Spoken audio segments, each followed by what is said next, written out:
Hey, welcome back. It's Sarah from Roadworthy. Um, so fall, fall is a coming. Um, this is so weird. This was it was sunny at my house, and I get here to the park thinking this is going to be one of the last weeks I'm going to be able to film in this park because it's going to rain any day now. And I get here and it's completely fogged in. And by the time I get out to the bench, get set up, blah blah blah blah blah blah blah, it's sunny now. So, that's there you go. Um, so last week I did not post a video because I was in Santa Fe. I almost said San Francisco. Santa Fe with my mother-in-law. Um, she's in her early 80s and um, needs some support when she travels. So I am the chauffeur and the person responsible for making sure she doesn't get lost. She has the worst sense of direction. Um, and what's funny about that is she'll argue with me, like which way's north. When the phone is giving us directions, turn north, and she'll argue with me whether that's right or left. And I'm like, why? What? A, why are you arguing with the phone? B, you have no sense of direction. So why are you arguing with me about what's north? Anyway, we have a good time, but definitely, it, I a little bit have my hands full. So no filming was had in Santa Fe, and I kind of knew it. And I also knew I wasn't gonna be able to do a ton of reading, so it was fine. It all worked out. So what did I do? So I read The Vaster Wilds by Lauren Groff, her latest release. I swore off late, buzzy books because I'm always disappointed. But I read this for two reasons. One, Lauren Groff is going to be talking um, with the library next week, 2 weeks, 2 weeks. Um, and so I enjoy her. I find her a very interesting speaker. So I wanted to hear her speak, and so I thought, well, I better read the book. Um, and I also haven't heard too many people talk about it, so that was good. So here's what I anyway. This is a book about an unnamed girl who leaves the Jamestown colony with a plan of traveling north um, and living with the French. And really, this book tracks her journey, um, and it's really a lot about the precariousness of her existence, in the wilderness. You know, you know, it's a lot of little incidents. She gets a cut. Her her boots are starting to fall apart. Her, you know, she falls in the water, and it's just all these little accumulation of events that increasingly increase her peril, increasingly increase. I did just say that. Um, makes her journey more perilous. Um, Interestingly, this book just the book jacket describes it as a fable about colonialism and a story of America in miniature. And uh, personally, I don't really see that. For me, this book was a lot more. There's a lot of sort of misogyny in here, and a lot about spirituality, and a lot about sort of the beauty and the cruelty of nature. There's a lot about her search for meaningful connections, again, both on a spiritual level and on a personal level. There's a quote: um, to be alone in surviving is not the same as being alive. Um, and so again, to me, I felt like there was a lot about finding connection and meaning. Um, this, on a sentence level, this book is absolutely beautiful. I mean, Lauren Groff can write a sentence. Um, there are long, long sentences. Um, and as I was reading it, it was taking me a bit to adjust to get into the flow of the book. And I realized these long sentences with lots of clauses are not popular, right? You get a lot of books with, short, crisp sentences. And this is like the exact opposite. I almost describe it as she can just create these word paintings. Again, just her descriptions and of nature, creating atmosphere, all those things are just so beautifully done. So I think just to read her writing, this book is worth it. and I'm very curious to hear her speak about this book, because I think it is. There's a lot that happens, but again, there's not a lot of plot, if that makes sense. And I'm curious to hear the meaning that people ascribe to this book. Anyway, that's Lauren Groff. I also finished The New Life by Tom Crewe.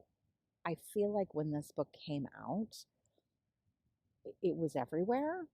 And so I was interested in reading it, but I thought, well, let me postpone it and read it for Victober. So this is sort of my Victober adjacent novel. This book is about a group of queer men and women, and what happens when two of the men decide to write a book about the history of homosexuality from, ancient Greek and Roman times through modern day Victorian England. And what they're sort of hoping for is to paint this as normal behavior and increase public acceptance to hopefully move towards decriminalization of homosexuality in England. But this book is published right on the heels of Oscar Wilde's trial and imprisonment. Well, a couple things about this book. Two, there are some very explicit sexual scenes, including the very opening scene. And I was reading it on the flight to Santa Fe, and I was like, oh my God, like, decrease the font on my Kindle. Like, I was like, oh my God, I don't want people, wondering what I'm reading. But some very explicit scenes, which it kind of struck me as you don't find that very often in literature. Even when you have gay characters, I don't see a lot of very explicit portrayals of, male homosexual behaviors. So anyway, that was a little bit eye-opening. Not the behavior, but like seeing it so explicitly on the page and realizing that's pretty rare. Anyway, the other thing I noted about this book is the characters are in various stages of outness,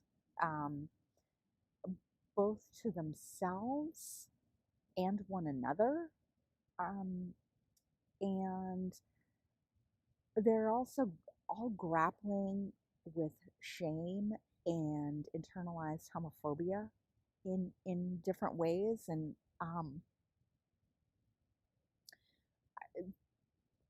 for me, I think um, that was the aspect of the book that really jumped out the most and really um, resonated with me as a reader. So I enjoyed it. I'm so glad I waited until the hype wore down because I didn't really remember what anybody had to say about this book. So glad I waited. Um, the book that I was listening to during this period of time was We Don't Know Ourselves by Fintan O'Toole. And he is a journalist with the Irish Times.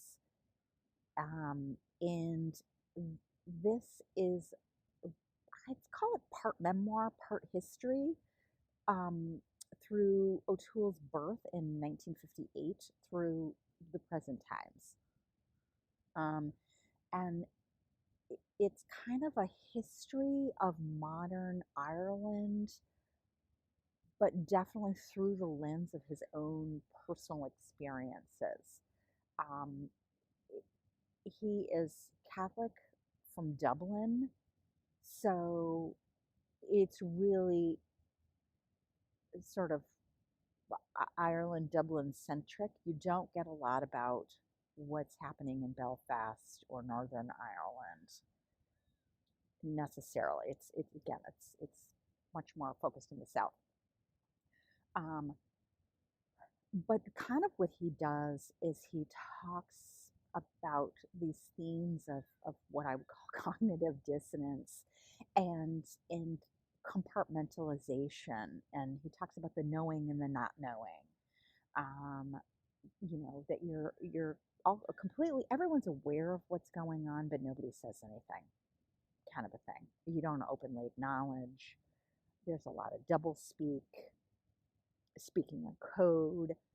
Um, and so he looks at various trends and events through this lens of cognitive dissonance. So looking at the troubles in the peace process and attitudes towards the IRA and Sinn Féin, um, talking about the growth of the Celtic Tiger, the boom and bust, um, talking about contraception, divorce, abortion. Um, Again, all these things in a country where you're very openly Catholic and family values, yet on the side you're engaging in behaviors that explicitly go against the teachings of the church. And how is that possible? Um, he goes through sort of the erosion of the church's authority, the fall of Irish nationalism, um, talking about changes of class and urbanization. And so, again, talking about political, economic, and social changes occurring in the late 20th century, again, through his own lens and again, that theme of cognitive dissonance. Um, this was really well done, and I really enjoyed that perspective because I think looking at Ireland, it can be very confusing. And so thinking about it through that lens of knowing, not knowing, and double speak, and I think was a helpful way to understand uh, that history. I was reading this book in anticipation of a buddy read of Troubles by G.J. Errol with Priscilla from Evening Reader. Not realizing that this book starts in 1919. So what I read in Fintan O'Toole's book from 1958 forward, not perhaps relevant. And I think um, I'm definitely going to need to, I think, do some Googling about, I suspect, the 1616 uprising and anyway, get some historical context and uh, get some understanding of some of the players. So anyway, super early days in this book. Um, I'm enjoying it though, and I am finding it actually quite funny. Um,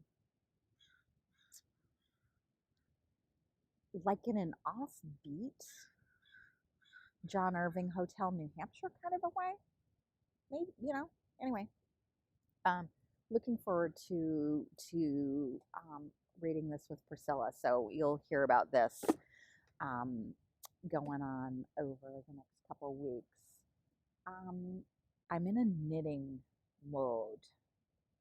So I started a hat yesterday. I'll show the hat maybe next week, maybe when I'm done with it. But like my hands were cramping yesterday. So part of my desire to go hiking today is to keep myself from knitting. Anyway, these are the trials and tribulations. Oh, so true confessions here. Anyway, hope you all are having a good week and reading some good books, and talk with you next week. Will I talk with you next week? Maybe, maybe not. We are headed down to Crater Lake for the eclipse on Saturday the 14th, 9:08 a.m. So there's no connectivity down there. So I might not be able to post anything until Sunday. So we'll see. Anyway, ramble, ramble, ramble. Have a good week, and see you all next time. Bye.